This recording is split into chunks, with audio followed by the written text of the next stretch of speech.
வணக்கம்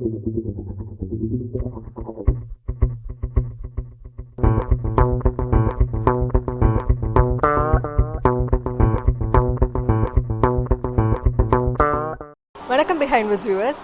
நிறைய ஆக்டர்ஸ் பார்த்தீங்கன்னா அவங்களோட சில படங்கள் சூப்பர் ஹிட் ஆகும், சில படங்கள் நமக்கு பிடிக்காமையும் போகலாம். ஆனால் இவர் பார்த்தீங்கன்னா இவரோட படமா அப்படின்னு சொல்லி கண்டிப்பாக போய் எல்லாருமே தியேட்டர்ஸில் போய் பார்க்கலாம் அப்படின்னு நம்பி எல்லாருமே பார்க்குற படங்கள் இவரோட படங்கள். திரு விஜய் சேதுபதி நம்மளோட இருக்காரு. பனையாரும் பத்மினியும் படத்தை பற்றி பேசுறதுக்காக.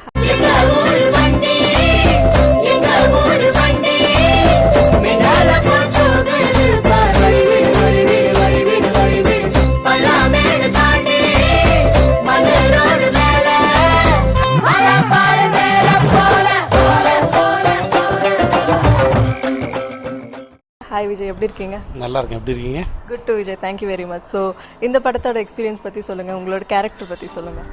இந்த படத்தில் பண்ணையாரோட டிரைவர் நான், பத்மினியை நான் தான் ட்ரைவ் பண்ணுறேன். முருகேசன் இஸ் இன்னசென்ட், ரொம்ப நல்ல மனுஷன். அந்த முருகேசன் மட்டும் இல்லை, இந்த படத்தில் வர அத்தனை கதாபாத்திரம் ரொம்ப நல்ல மனுஷங்க. ஸோ அதுக்கு முக்கியமான காரணம் அந்த பண்ணையார் ரொம்ப தங்கமான மனுஷன். ஸோ இது ஒரு தனி கதைன்னு இந்த படத்தை சொல்ல முடியாது எனக்கு தெரிஞ்ச வரைக்குமே. அது ஒரு ஊரில் ஒரு பண்ணையார் இருக்கார், அவர் ரொம்ப நல்ல மனுஷன். அங்கே முருகேசன் இருக்கான், அவங்க கேர்ள் ஃப்ரெண்ட் மலர் இருக்கா, பண்ணையாரோட ஒய்ஃப் செல்லமாக இருக்காங்க, வாங்க அவங்களாம் அவங்கள அறிமுகப்படுத்தி வைக்கிறோம் அப்படின்னு சொல்லிட்டு கூட்டு போய் இன்ட்ரடியூஸ் பண்ணுற மாதிரி தான் இருக்கும் அந்த படம். அவ்வளோதான், அவங்களாம் இப்படி வாழ்கிறாங்க அப்படின்னு பார்க்கலாம் வாங்கன்னு சொல்கிற மாதிரி தான் இருக்கும்.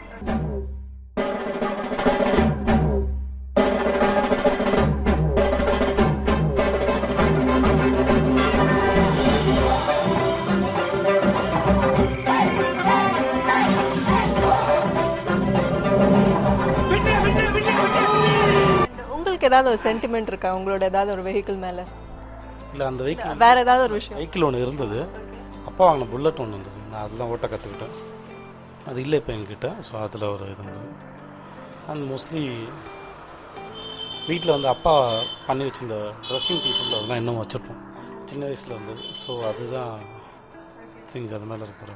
அந்த வகையில் உங்களால் ரிலேட் பண்ண முடிஞ்சது அது கேரக்டர்? இல்லை, இது நானும் இல்லைம்மா, ஜென்ரலாக எல்லாருக்குமே இருக்கும். ஏதாவது ஒரு உயிரற்ற பொருள் நம்ம எல்லாருக்கும் ஒரு பற்று இருக்க தான் செய்யும், அது தவிர்க்கவே முடியாது. அது நண்பன் கொடுத்த பேனாவாக இருக்கலாம், இல்லை வீட்டில் வாங்கி கொடுத்துருக்கலாம், கேர்ள் ஃப்ரெண்ட் கொடுத்த கிஃப்டாக இருக்கலாம், நம்ம சம்பாரிச்சு முறை வாங்க. இப்போ எனக்கு கேட்டிங்கன்னா நான் சம்பாரிச்சு நான் ஃபஸ்ட்டு வாங்கினேன் என்னோட கார் இருந்தால். நான் இது வரைக்கும் பைக் கூட வாங்கினதில்லை, நான் முதல் வாங்கினதே லான்சர் கார் என்னோட தான். ஸோ எனக்கு அந்த காரு இன்னும் தெரியல, ஒரு ரொம்ப க்ளோஸ்டாக ஒரு ஃபீலாக இருக்குது. அண்ட் இந்த ஷார்ட் ஃபிலிம் பார்த்துருந்தீங்களா நீங்கள் பண்ணையாரும் பத்மினி படத்தில் கமிட் ஆகிறதுக்கு முன்னாடி? இல்லை, நான் ஷார்ட் ஃபிலிம்ஸ் பார்க்கல. அருண் பார்க்க சொன்னார், இல்லை வேணான்னு சொல்லிட்டேன், எனக்கு அது உடன்பாடு இல்லை. ஷார்ட் ஃபிலிம் பார்த்தா அது எங்கேயாவது இன்ஸ்பிரேஷன் ஆகும்னு சொல்லிட்டு நான் பார்க்க மாட்டேன்னு சொல்லிட்டு.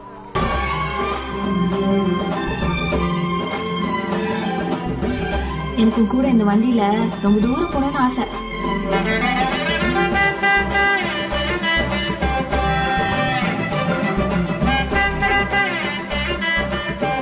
இதுக்கு தான் நான் அப்பயே சொன்னேன், வந்தமா மூடிக்கிட்டு வண்டியை ஓட்டலாமா போனமா.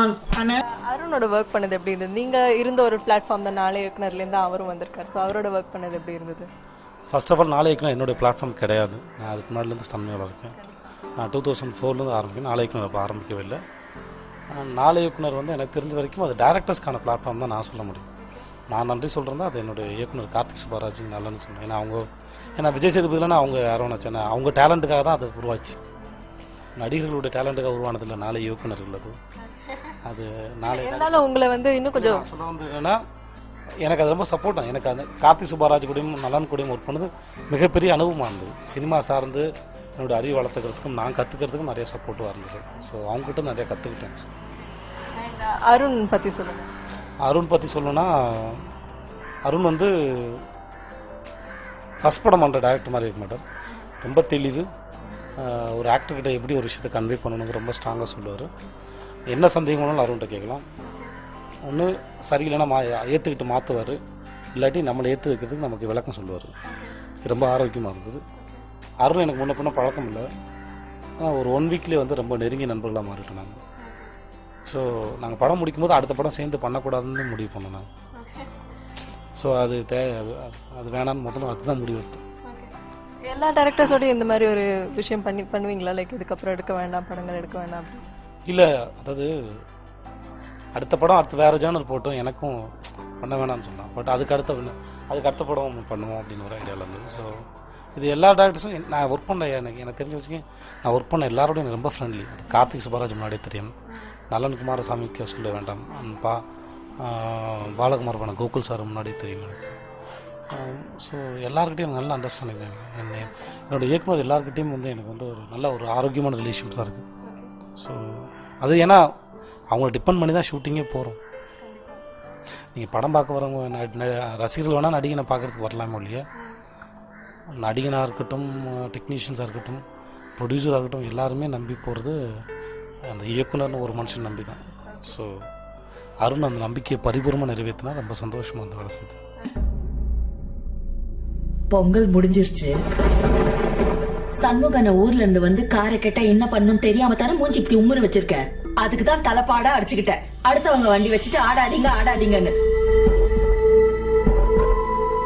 அண்ட் விஜய், நீங்க பேசிக்கலா ஒரு படத்தை ஸ்கிரிப்ட் எப்படி சூஸ் பண்ணுவீங்க? அண்ட் இந்த படத்துல என்ன எக்ஸ் ஃபேக்டர் இருந்தது நீங்க உங்களை சூஸ் பண்ண வச்ச எக்ஸ் ஃபேக்டர்னா அது சொல்வீங்க? சூஸ் பண்ணுற ஸ்பெஷலான காரணம்லாம் ஒன்றும் இல்லைம்மா. நான் உங்ககிட்ட பேசுகிறேன் கொஞ்சம் நேரம், நீங்கள் சுவாரஸ்யமாக கேட்கணும். ஸோ 2 மணி படம் பார்க்கணும்னா அதையும் சுவாரஸ்யமாக உட்காந்து பார்க்கணும், அதுதான் முக்கியமான விஷயம். அண்ட் இட் இஸ் ஒரு படம் பார்க்க போகிறீங்க, அந்த படம் எப்படி இருக்குன்னு தெரியாமல் முன்னாடியே காசு கொடுத்துட்டு போய் உள்ளே உட்காடுறீங்க. ஸோ அது படம் பார்க்க வரவங்க படம் காமிக்கிற நாங்கள் எங்களுக்கு ஒரு ரெஸ்பான்சிபிலிட்டி, வந்தவனை ஏமாற்றக்கூடாதுன்னு சொல்லிட்டு. ஸோ அது ஒரு சின்ன கமிட்மெண்ட்ஸ் தான் அது ஆக்சுவலி. அந்த இந்த கதையை பொறுத்த வரைக்குமே வந்து நான் தான் முதல் ஆடியன்ஸ் என்னோடய கதைக்கு. என்னை சாட்டிஸ்ஃபை பண்ணிச்சு. இது போன படமாக இருக்கா, அதுக்கு முந்தின படமாக இருக்கா, ஏற்கனவே வந்த படங்களோட சாயல் இருக்கா, இல்லை வித்தியாசமாக இருக்கா, இந்த மாதிரி எந்த காரணங்களுமே தேவையில்லாதது. இந்த படம் எனக்கு பிடிச்சிருக்கு, கதை பிடிச்சிருக்கு, திருப்தி. உங்களோட பேரா நடிச்சிருக்க ஐஸ்வர்யா பற்றி சொல்லுங்கள். ரம்மிலையும் உங்களோட தான் பேரா நடிச்சிருக்காங்க. ஸோ அவங்கள பற்றி சொல்லுங்கள், அவங்க எப்படி நடிச்சிருக்காங்க இந்த படத்தில்? ஐஸ்வர்யா ஒரு நல்ல ஆக்ட்ரஸ் சந்தேகமாக இல்லை. நம்ம ஊர் பொண்ணு. அங்கே இருக்க மலர், இந்த படத்தில் இருக்க மலராக இருக்கட்டும், இல்லை ரம்மி இருக்க சொர்ணமாக இருக்கட்டும், நீங்கள் இது வெள்ளையாக ஒரு பொண்ணை இமேஜின் பண்ணுறேன். நம்ம வீட்டிஷ் கலர் நம்ம ஊர் சார்ந்த ஒரு பெண் தான் தேவை. அது சரியாக பொருந்தி வந்தாங்க. ரம்மியாக இருக்கட்டும், பன்னீர்பத்தினா இருக்கட்டும், ஐஸ்வர்யா வரதுக்கு முன்னாடி நிறைய பேர் அவங்க 2 பக்கமே அவங்க பார்த்துருந்தாங்க. ரம்மி நடித்து முடித்து, சூதுகம் நடித்து, பாலகுமார் நடித்து, அதுக்கப்புறம் தான் பன்னீர்பத்தினா நடித்தேன். ஸோ ரம்மி எதுவும் பக்கத்தில் வருது இப்போது. அண்ட் மோரோவர் வந்து ஐஸ்வர்யா நடிக்கிறதுக்கு, ஐஸ்வர்யா கமிட் ஆகிறதுக்கு 1 வாரத்துக்கு முன்னாடி வரைக்குமே வேற ஒரு ஆக்ட்ரஸ் தான் நடிக்கிறதா இருந்தது. அவங்களுக்கு அப்போ டேட் ஒத்து வரல. ஸோ அந்த சமயத்தில் வந்தவங்க தான் ஐஸ்வர்யா. ஸோ அவங்களோட போர்ஷனை ரொம்ப அழகாக பண்ணிட்டாங்க. மலர் அப்படின்ற ஒரு கேரக்டர், மலர்ந்த முகமாக அவங்களோட, முக்கியமாக ஐஸ்வர்யோட கண் ரொம்ப அழகாக இருக்கும் ஃப்ரேமில். அதை அட்ராக்ட் பண்ணுவது, and expressive eyes, it's nice. ஐயா வண்டியில மட்டும் எங்கேயும் போகாதியா? இல்ல எப்படா சொல்றேன்னு கேட்காதீங்க, அதுக்கு என்கிட்ட பதில் கிடையாது. ஆனா கண்டிப்பா நம்ம கூட தான் இருக்கும்.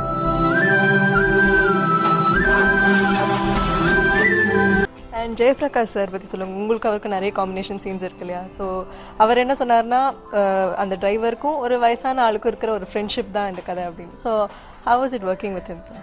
தெரியல, எனக்கும் ஜேபி சாருக்கு நான் 2-3 வயசு தான் வித்தியாசம் இருக்குன்னு நினைக்கிறேன். அவ்வளோ ஒன்றும் பெரிய வித்தியாசம் கிடையாது. படத்தில் சொல்கிறேன், வயசானவர் அவராக நடிக்கிறார் இல்லையா? ஆக்சுவலாக ஜேபி சார் பொறுத்த வரைக்குமே வந்து நான் சொல்ல வந்த சென்ஸ் என்னென்னா, அவர் ஒரு சீனியரு, நிறைய படம் பண்ணியிருக்கேன், ஹி வாஸ் அ ப்ரொடியூசர், இதெல்லாம் எதுவுமே தெரியல. Jayaprakash an actor, I come for acting, Vijay sir நடிக்கிறேன், அவ்வளோதானே இல்லையா? இதை தாண்டி படத்துக்கு என்ன தேவையோ அது அவர்கிட்ட அப்படியே இருந்தது. நானும் அவரும் சேர்ந்து அவ்வளோ ஈஸியாக சிங்க் ஆகிட்டோம். 2-3 நாளே 2 பேருக்குள்ள அவ்வளோ கிரேட் அண்டர்ஸ்டாண்டிங். 2 பேர் பேசிப்போம், சீன் இம்ப்ரெஸ் பண்ணுறதா இருக்கட்டும், இம்ப்ரெஸ் பண்ணி யாருன்ட்டு சொல்கிறதா இருக்கட்டும், எங்களுக்குள்ள ஒரு ஸ்ட்ராங் இது வந்து. I got a very good friend JP sir. அப்படி. அண்ட் இந்த படத்தோட மியூசிக் பற்றி சொல்லுங்கள். உங்களோட ஃபேவரட் ட்ராக்னா எது சொல்லுவீங்க? உனக்காக பிறந்தேனே எனதாக அப்படின்ட்டு பாட்டு, அந்த JP sir and Tulasi ma'am கொண்டான மாண்டேஜ் அது ரொம்ப நல்லா வந்திருக்கு. எனக்கு ரொம்ப பிடிச்ச பாட்டு, கேட்ட உடனே பிடிச்சது. அதுக்கு அந்த டியூனு, வரி, வாலி சாரோட வரிகள் ரொம்ப அழகான வரி. ஒரு 55 வயசு உள்ள ஒரு தம்பதிகள் வந்து தான் ஹஸ்பண்டை பார்த்து மனைவி பாடுறது இருக்கு இல்லையா, உனக்காக பிறந்தேன்னு எழுதுறாங்க. ஒரு 55 வயசில் ஒருத்தங்க பாடும்போது அவங்க வாழ்க்கை எவ்வளோ நிறைவாக இருந்திருக்குன்னு ஒன்றும் ஒரு 30 இயர்ஸ் வாழ்ந்தவங்களோட லைஃப்பில் அவங்க பாடுறாங்கன்னா அப்போ அது எவ்வளோ நிறைவான ஒரு வாழ்க்கைன்னு இருக்குது. ஸோ அது இவ்வளோ இதோட அழகாக சொல்ல முடியாது. முதல் வார்த்தையே போதும், உனக்காக தான் நான் பிறந்தேன் அப்படிங்கிறது அவங்க அது வாழ்கிறதுக்கு முன்னாடி சொல்கிறதுங்கிறது கூட தெரியாது. ஒரு எக்ஸ்பீரியன்ஸ் 30 வருஷம் வாழ்ந்துருக்கேன், அதுக்கப்புறம் ஒருத்தங்க பாடுறாங்கன்னா அந்த வார்த்தையை பயன்படுத்துகிறாங்கன்னா தான் அது ஒர்த்து அந்த வார்த்தை சொல்கிறது. ரொம்ப அழகான பாடல் வரிகள், அது ரொம்ப பிடிச்சது எனக்கு. அது அண்ணன் என்னுடைய பாடல் ஒன்று படத்தில் இருக்க எல்லா ட்ராக்கும் எனக்கு பிடிக்கும். ஜஸ்டின் பிரபாகர் எழுதின காதல் வந்தாச்சோ அப்படின்ற சாங்கு, அப்புறம் வாலி சார் இன்னொரு பாட்டு பேசுகிறேன் காதல் மொழின்னு ஒரு பாட்டு. ஸோ எல்லாமே எனக்கு பிடிச்சோம். ஜஸ்டின் இந்த படத்தில் எனக்கு தெரிஞ்ச வரைக்கும் பெருமைக்குரிய அறிமுகமாக 2 பேர் கண்டிப்பாக இருப்பாங்க. ஒன்று இந்த படத்தோட music director Justin Prabhakar and cameraman வந்து கோகுல் பினாய். கோகுல் வந்து பிரிச்சுட்டா ரொம்ப கம்மியான லைட்ஸு, ரொம்ப சின்ன டீம் தான் எங்கள் டீமு. கதைப்படி எல்லாருமே நல்லவங்க, ஆனால் அது நல்லவங்களா ஃப்ரேம் பண்ணுறது இருக்கு இல்லையா, இட்ஸ் வெரி டஃப். அந்த கதையில் வந்து 70 சீனில் 50 சீன் வீட்டுக்குள்ளே இருக்குது. நீங்கள் 50 சீன் வீட்டுக்குள்ள வைக்கணும், நிறைய ஷார்ட்ஸ் பிரிக்கணும், இல்லாட்டி போர் அடிச்சிடும். போர் அடிக்க அப்போ 50 ஷார்ட்ஸ் ஒரு சீனும் கிட்டத்தட்ட ஒரு 7-8 ஷார்ட் டிவிஷனாக அது இருக்கும். அப்போ நீங்கள் அது தெளிவாக வைக்கலன்னு வச்சுக்கோங்களேன், அது வந்து நல்லா இருக்காது. அது ஷார்ட் டிவிஷன் அப்போ ரிப்பீட்டட் ஷார்ட்ஸ் வைக்க முடியாது. அப்போ நீங்கள் யோசிச்சுக்கிட்டே இருக்கணும். கோகுல் பினாயோட ஒரு கண்டிப்பாக பேசப்படும்.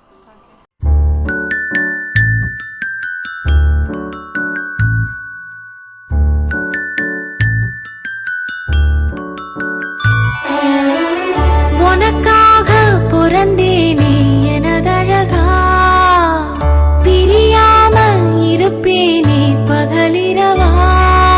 அந்த பத்மினி கார் ஓட்டின எக்ஸ்பீரியன்ஸ் பற்றி சொல்லுங்க. எப்படி ஈஸியாக தான் நல்லா ஓட்டுறதுக்கலாம்? ரொம்ப அழகான காருங்க, பிடிச்சிருங்க. பத்மினி கார்லாம் ஓட்டணும்னு பிடிச்சிரும் உங்களுக்கு. இந்த காரை பற்றி நாங்கள் வந்து இந்த கார் வச்சுருந்தவங்கட்டலாம் இன்டர்வியூ எடுத்தோம். அப்போ ஒரு 70 வயசில் ஒரு சின்ன பையன் ஒருத்தர் சொன்னாங்க, இந்த ஒரே கார் தான் கேர்ள் ஃப்ரெண்ட் வந்து வண்டி ஓட்டவும் மேலே சாஞ்சிக்கிட்டு கையில் தோளில் கை போட்டுட்டு ஜாலியாக போனேன், நடுவில் கியர்லாம் இருக்காது, கியர்லாம் ஸ்டேரிங்கில் இருக்கும், உங்களை கியர்னு ஒன்று வந்து உங்களை பிரிக்காது அப்படின்னு சொன்னார். ஸோ சொன்னவர் தான் 70 வயசில் இருக்கிற ஒரு மனுஷன் சொன்னாங்க. So it's too romantic. And car பார்க்குறதுக்கு சின்னதாக தெரியும், ஆனால் ரொம்ப ஸ்பேஷியஸான கார். நானும் அருணும் அந்த காரில் ரேஸ்லாம் விட்டுருக்கோம். 2 கார் இருக்கும், ஒரு லொக்கேஷன் ஒரு லொக்கேஷன் போகிறது ரேஸ்லாம் விட்டுருக்கோம்.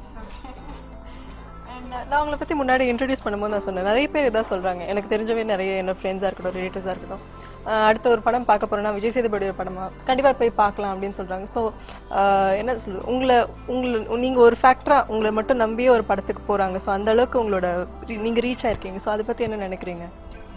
தேங்க்ஸ் டு மை டைரக்டர்ஸ் அந்த ஆடியன்ஸ். சத்தியமாக ஏன்னா விஜய் சேதுபதினு ஒருத்தன் வரலைனாலும் கார்த்திக் சுப்பாராஜும் நலன் குமாரசாமியும் பாலாஜி தரணிகரன் கோகுல் சாரும் சீனிவாமசாமி சாராகட்டும் அருணாகட்டும் யாருக்குமே விஜய் சேதுபதினு ஒருத்தன் இல்லைனாலும் இவங்க படங்கள் வரதான் போதும். அவங்க கதைகளுக்கும் எனக்கும் அந்த கதை உருவாக்கப்படும் போது எனக்கு அதுக்கு சம்மந்தம் இல்லை.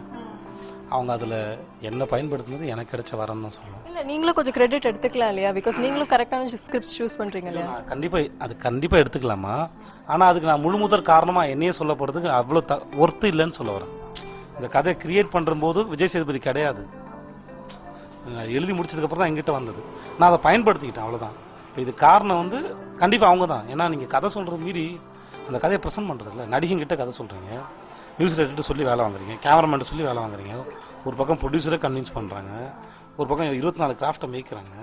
இதெல்லாம் யார் பண்ணுறதுன்னா படத்தோட இந்த கேப்டன்ஷிப் படத்தோட டேரக்டர் மட்டும் தான் பண்ணுறாங்க. ஸோ நான் அவங்கள தான் சொல்லணும். ஆக்சுவலாக நீங்கள் புதுசாக ஒரு ட்ரெண்டை உருவாகிருக்கு மாறி இருக்குன்னா இவங்க யோசிச்சுருக்காங்க. விஜய் சேதுபதினு ஒருத்தன் போய் எல்லாரையும் சொல்லலை, யோசிங்க இப்படி யோசிங்க அப்படி யோசிங்க, அவங்க யோசிச்சிருக்காங்க.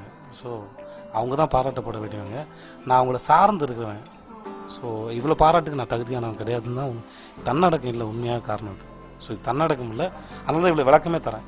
திரும்ப இதை தன்னடக்கமாக தயவு செஞ்சு எடுத்துக்காங்க.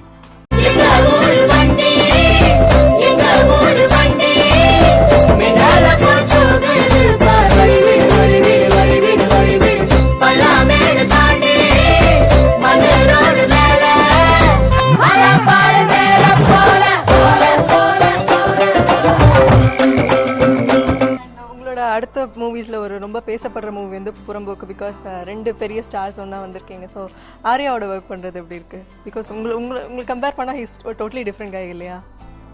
இல்லை ஏன் கம்பேர் பண்ணுறீங்க? தேவையில்லாத ஒன்று முத நாள் ஃபோட்டோ ஷூட்லேயே ஆர்யா சார் வந்து நான் ஆர்யா சார்னு சொல்ல வேண்டிய அவசியம் இல்லை, ஆர்யா அப்படின்னு கொண்டு வந்துட்டாங்க. கேப்பே இல்லை, உடச்சிட்டாரு. அன்னைக்கு முன்னாடி வரைக்கும் ஒரு டாக் இருந்தது, ஆர்யானா பொண்ணுங்களுக்கு ரொம்ப பிடிக்கணும். நான் அன்னைக்கு பார்த்ததுக்கப்புறம் தெரிஞ்சது ஆர்யா பசங்களுக்கும் பிடிக்கணும். He so sweet. அண்ட் புறம்போக்கு படத்தை பொறுத்த வரைக்கும் ஆர்யா இருக்காப்புல, விஜய் சேது இருக்காப்புல, ஷாம் இருக்காப்புல அப்படின்னு நினச்சிலாம் படத்துக்கு வராதுங்க. இவங்க 3 பேரும் தூக்கி ஓரம் வச்சுருங்க. இது எஸ்பி ஜானன் சாரோட படம். பேராண்மை படம் பார்த்துனீங்கன்னா கண்டிப்பாக அவர் எவ்வளோ ஸ்ட்ராங்கான டைரக்டர்னு தெரியும். ஸோ எங்கள் 3 பேரை விட்ட அவர் சூப்பராக என்டர்டெயின் பண்ணுவார். அவர் செம்ம ஸ்ட்ராங்கான ஒரு விஷயத்தோடு வருவார். புறம்போக்கு கண்டிப்பாக ஒரு என்ன சொல்கிறது, ஒரு என்டர்டெயின்மெண்ட் ஃபில்மாக மட்டும் இல்லாமல் என்ன சொல்கிறது, ஒரு எஜுகேட் பண்ணக்கூடிய ஒரு ஃபில்மாக கூட இருக்கும். என்ன பேராண்மையில் ஒரு நிமிஷத்தில் அரசியல் கிளாஸ் எடுத்தவர் அவர். அவரை பற்றி சொல்கிறது கூட எனக்கு எந்த இதுவும் கிடையாது, தகுதியும் கிடையாது. இஸ் சூப்பரான ஒரு டைரக்டர். அவரோட எல்லா மூவிஸும் அந்த மாதிரி தான் கமர்ஷியலாகவும் இருக்கும், பட் அட் சேம் டைம் ஏதாவது ஒரு நல்ல விஷயத்த சொல்லணும் இல்லையா? கண்டிப்பாக சொல்லுது. பேராண்மைனா நான் ரொம்ப ரசித்த படம் அது, நான் ரொம்ப ரசித்த படம். ஜெயம் ரவி சாரோட கேரக்டரைசேஷன்லாம் சான்ஸே இல்லை. ஜெயம் ரவி சாராக இருக்கட்டும், அந்த 5 பெண்களுடைய கேரக்டரைசேஷனாக இருக்கட்டும், பிரமாதமாக இருக்கும். நீங்கள் இந்த 2 கதாபாத்திரம் வந்து பிளண்ட் பண்ணுற இடம்லாம் சான்ஸே இல்லை. அந்த சீன்லாம் அவ்வளோ ஈஸியாக உருவாக்க முடியாது. சூப்பரான சீன்ஸ். ரொம்ப தேங்க்ஸ் சார் எங்கள்கிட்ட பேசினதுக்கு. நான் உங்கள்கிட்ட கண்டிப்பாக சொல்லியாங்க, நிறைய ஆக்டர்ஸ் நான் இன்டர்வியூ பண்ணியிருக்கேன். ஆனால் I would say you're one of the most genuine actors I ever talk to. So ரொம்ப தேங்க்ஸ் எங்கள்கிட்ட பேசினதுக்கு. ஆல் தி பெஸ்ட் பணியாரம் பத்மினிக்காக இந்த future films as well. Thank you very much sir. தேங்க்ஸ்மா, தேங்க்யூ ஸோ மச்.